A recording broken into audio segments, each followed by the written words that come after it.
ပရိသတ်များအားလုံးပဲမင်္ဂလာပါကျွန်တော်တို့ရဲ့ KK တွန်းကနေကြိုဆိုလိုက်ပါတယ်ဒီဗီဒီယိုလေးကို YouTube မှာကြည့်နေတယ်ဆိုရင်တော့ VPN လေးဖွင့်ပေးကြဖို့နဲ့ Facebook မှာကြည့်နေတယ်ဆိုရင်တော့ Like and Share လေးပြုလုပ်ပေးဖို့မေတ္တာရက်ခံအပ်ပါတယ်နေပူပြင်းပြင်းတဲ့ကနေဒေါသီရာကဈေးကနေဟင်းသီးရွက်တွေဝယ်ပြီးသူ့ရဲ့စီးရတဲ့တဲ့အိမ်လေးကိုသွားနေပါတယ်ဒီချိန်မှာအင်ဒီနာချင်းဒေါ်နီလာဒေါ်မြတ်မြတ်နဲ့ဒေါ်သင်းမာတို့ကသူ့ကိုတားလိုက်ပါတယ်အော်ညီမတီတာရဲ့ငါတော့ဟိုဘက်ရက်ကွက်မှာနေဖို့သွားလိုက်တယ်အဲ့တော့အနည်းဆုံးတော့နင်ဘဲငါနဲ့တွေ့ဖို့လာပေါ့နင်သမီးညောင်အိမ်အောင်ကြပြီးတာ၄-၅လလောက်ရှိနေပြီနင်သမီးညောင်နင်နဲ့တွေ့ဖို့လာပြောပါအောင်အေးတီတာရဲ့ပြောပါအောင်ဟဲ့နင်တမန်ညောက်ကဘာလုပ်ကြတာလဲအော်နင်တို့ညောက်ကတော့တခြားရက်ကွက်ကိုသွားလိုက်ကြတယ်ဒါပေမဲ့ငါဒီရက်ကွက်ထဲမှာပဲသူတို့အိမ်နားမှာပဲနေတာလေအမှန်တိုင်းပြောရရင်တော့ဟဲ့သူကသမီးတယောက်ကိုတထိနဲ့အိမ်အောင်ချပေးလိုက်တယ်ပြီးတော့နောက်သမီးတယောက်ကိုတော့စင်ရဲသားတယောက်နဲ့အိမ်အောင်ချပေးလိုက်တယ်ဟာဟာတီတာကြီးငါကြားနေတာအမှန်ပဲလားငါနင့်ပါဆက်ကနေမကြားမချင်းငါတင်းမာရဲ့စကားကိုလက်မခံဘူးနော်ပြောပါအောင်အမရေကျမသမီးနှစ်ယောက်ရဲ့ကံကြမ္မာအဲ့လိုဖြစ်နေတော့လေလက်ခံရတာပေါ့ကျမတော့ကျမသမီးနှစ်ယောက်လုံးတန်းတူပျော်ရွှင်မှုရစေချင်တာဒါပေမဲ့ကျမရဲ့တမတ်အငယ်လေးကအရန်သဘောကောင်းတယ်အဲ့တော့နှစ်ယောက်လုံးကဘာလုပ်တွေလုပ်လဲပြောပါ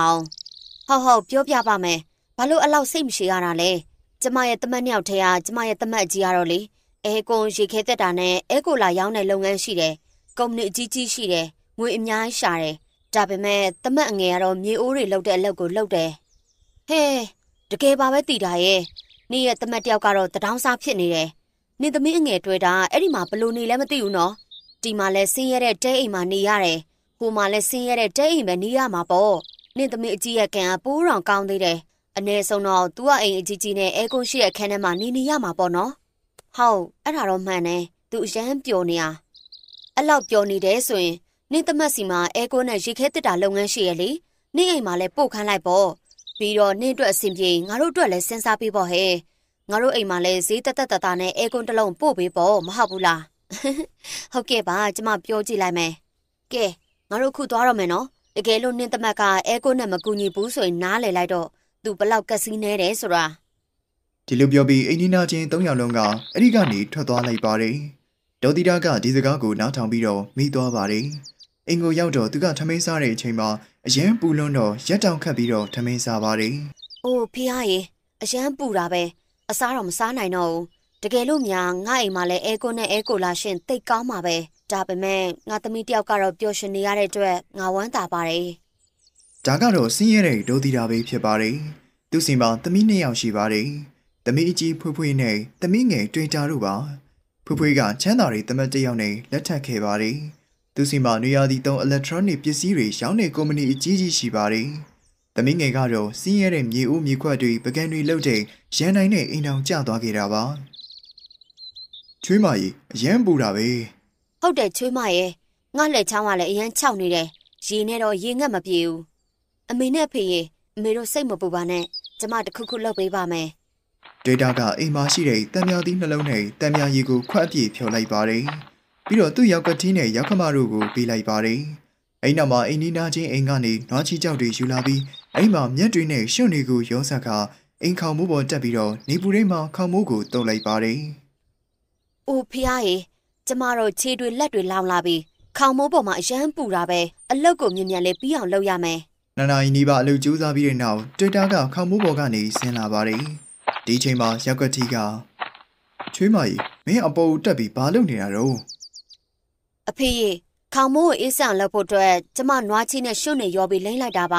မြက်တွေကိုလည်းထည့်ထားသေးတယ်အဲ့လိုနဲ့အခန်းလေးကနည်းနည်းအေးမြသွားမယ်တော်လိုက်တာငါရဲ့ထက်မြက်တဲ့ချွေးမလေးနေအရန်တော်တာပဲနေအမချမ်းသာတဲ့ရောက်ခမအိမ်မှာရတာဆိုတော့နေစိတ်မကောင်းမဖြစ်ဘူးလားအဲ့ဒီမှာဆိုသူကအဲကိုနဲ့အဲကိုလာတွေရဲ့ကြားမှာရှိနေမယ်အစားတော့ကောင်းကောင်းလေးတွေစားနေရမယ်ပြီးတော့နေရတော့တီစင်းရဲ့ရောက်ခမအိမ်ကိုရောက်လာတယ်မဟုတ်ပါဘူးအမေနဲ့အဖေရေကျမရဲ့ရောက်ခမအိမ်တသေးလေးမှလည်းအရန်ပျော်တယ်ဒီနေ့တစုံတစ်ခုကပြတ်တောက်နေတော့လေဘာဖြစ်သေးလဲမနဲ့ဖြန်ချရင်အဲ့ဒီချိုးတဲမှုကပြည့်စုံသွားလိမ့်မယ်လေကိုရန်နိုင်ကအလုပ်အရန်ကြိုးစားတယ်အမေတို့ကသူ့မယုံကြည်ဘူးလားယင်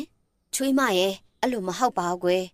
်ဒါပေမဲ့ငါတို့ကနင့်အတွက်တော့စိတ်မကောင်းလေကျမတော့ပျော်တယ်အမေနဲ့အဖေအဲ့နောက်မှာတွေ့တာကလည်းလက်စီးပြီးတော့စားပါတယ် ပြီးတော့နေပူရိတ်မှာထိုင်ပြီးရေပိုင်နှမ်းမှာညစ်ပတ်နေတဲ့အဝတ်တွေကိုရှော့ဖို့ကပကံတွေကိုစီးခဲ့ပါတယ်။နောက်တစ်ဖက်မှာတော့ရန်နိုင်ကမြေအိုးတွေကိုလှုပ်ပြီးဇီးရင်းမှာရောင်းနေပါတယ်။လာကြပါ9000နဲ့မြေအိုးကိုလာဝေကြပါရေအေးလေးကိုတောက်ကြပါလာကြပါမြေရနံ့လေးရတဲ့အိုးလေးတွေကိုလာဝေကြပါဒီပူတံကိုဖေရှားကြပါဦးရေခဲတက်တာရေဦးထားပြီးအိုးတွေကရေလေးကိုတောက်ကြပါလာကြပါနင်ကတော့တော်တော်ဈေးသက်တာတဲ့အိုးတွေကိုရောင်းနေရပဲဒါပေမဲ့ဒီအိုးအကြီးကို9000နဲ့ပေးပါလာ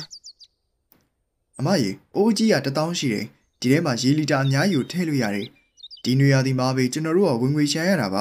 ါခမ ्या အိုးကြီးဝယ်လိုက်ပါကျွန်တော်ခမ ्या ကို9000နဲ့ပေးပါမယ်ပြီးရောပေးလိုက်အဲ့ဒီအမျိုးသမီးကအိုးကိုဝယ်ပြီးတော့သွားလိုက်ပါတယ်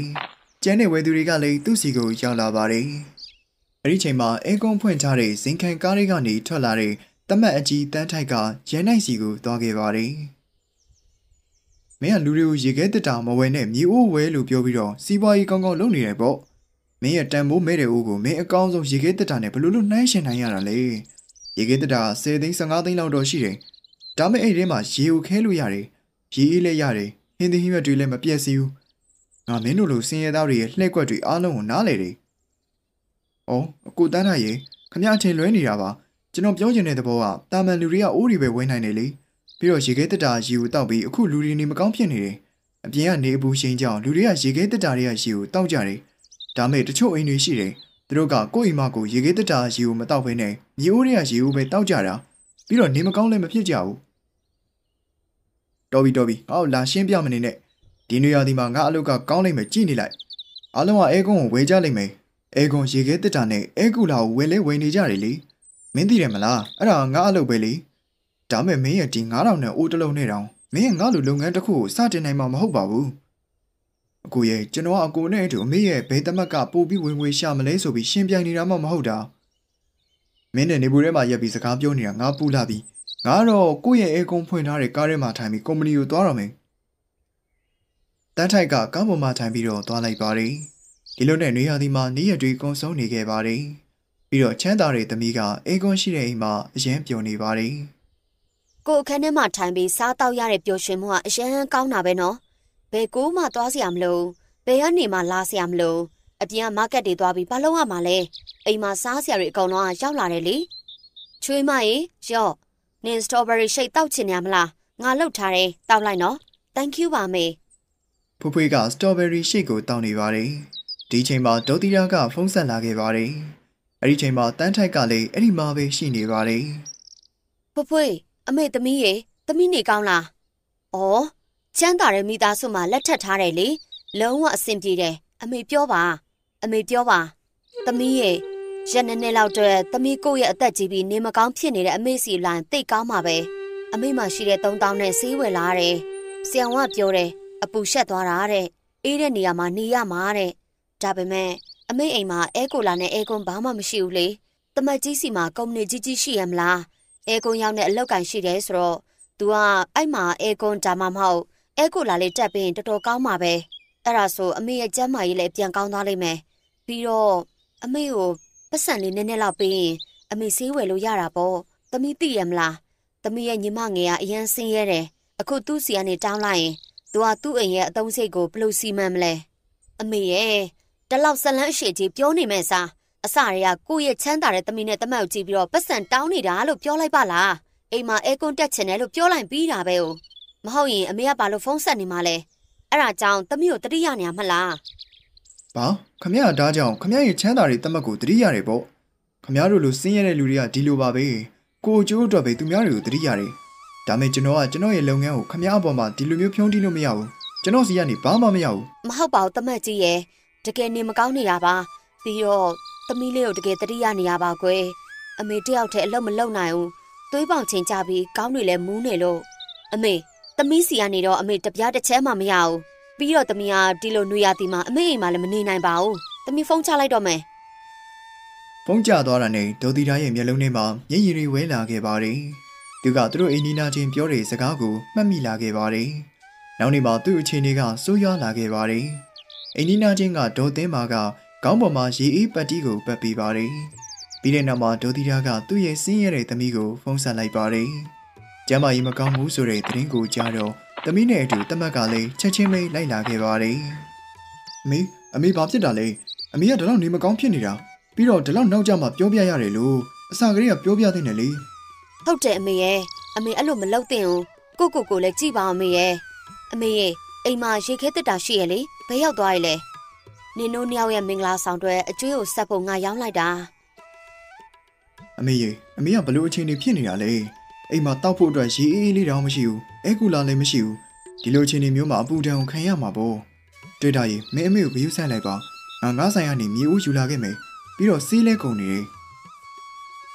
ရန်နိုင်စီမှာပတ်စံတော့မရှိပါဘူးဒါပေမဲ့သူ့စီမှာကိုအားကိုတဲ့စိတ်ဓာတ်တော်ရှိပါတယ်သူကသူ့လက်နဲ့လှပတဲ့မြေဦးလေးကိုလှုပ်ပြီးတော့စီးဝယ်ကအင်ကိုယူလာပါတယ်ပြီးတော့အိုးရင်းမှာရေကိုထည့်ပြီးခဏကြာမှတော့စီးနဲ့ရေကိုပြီးခဲ့ပါတယ်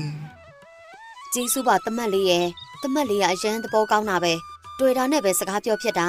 တမတ်လေးကချက်ချင်းရောက်လာတယ်ပြီးတော့အမေသမီးအကြီးနဲ့တမတ်ကတော့လေဘာမှမဖြစ်ပါဘူးအမေကျွန်တော်တို့ရှိရလေတွေ့တာမင်းအမေအနာကနေလုံးဝမဖင်းနဲ့နော်အစားတောက်တွေကိုငါချက်ပေးမယ်ရန်နိုင်ကသူ့ဘာသာသူအစားတောက်တွေကိုချက်ပြုတ်ပြီးသူ့ရောက်ခမကိုပြုစုပါတယ်ပြီးတော့အိပ်ပါတယ်မနက်မိုးလင်းတော့သူ့မိဘတွေစီကိုလည်းတွားခဲ့ပါတယ်ပြီးတော့နေပူထဲမှာမြေအိုးတွေကိုလှုပ်ပြီးလူတွေကိုရောင်းချပါတယ်ဒီလိုပင်သူကရက်တော်တော်ကြာတဲ့အထိဇက်တိုက်လုပ်နေခဲ့ပါတယ်အဲဒီကနေပိုးတဲ့ပတ်စံနဲ့အရစ်ကြနဲ့ရောက်ခမအတွက်အေကူလာကိုဝယ်လာပေးလိုက်ပါတယ်ဒီရမှာချမ်းသာတဲ့သမီးနဲ့တမက်ကအိမ်ကိုရောက်လာပါတယ်။အော်ငါထင်တာကတော့အမေကဒီမှာအဲ့လိုမနေနိုင်ဖြစ်နေမယ်လို့ထင်ထားတာ။ဒါမဲ့ तू ကသူ့ရဲ့စင်းရဲတဲ့တမက်ငယ်ကိုပြုစုခိုင်းနေတာပဲ။အေးဆက်နေတဲ့အဲကူလာလေးကိုခံနေတယ်။ကောင်းတာပေါ့။ပြီးတော့ငါဒီအပူထဲမှာနေပြီးဘာလို့ရမှာလဲ။ငါအဲကွန်းနဲ့နေတဲ့အချင်းရှိတယ်။အဲကွန်းဆိုလို့တတိတောင်ရလာတယ်။ခမရဒီတဲအစုပ်ထဲမှာအဲကွန်းတက်စီနေတာမလား။ဒီတဲစုပ်ထဲမှာအဲကွန်းတက်ဖို့နေရာရောရှိလို့လား။ကဲဒီကနေသွားကြမယ်။အမေကလည်းနော်ဒရမာအရန်လောက်တာပဲအမေနေကောင်းနေရလေပတ်စံရဖို့အတွက်ဒါရီကိုလုံနေရမလား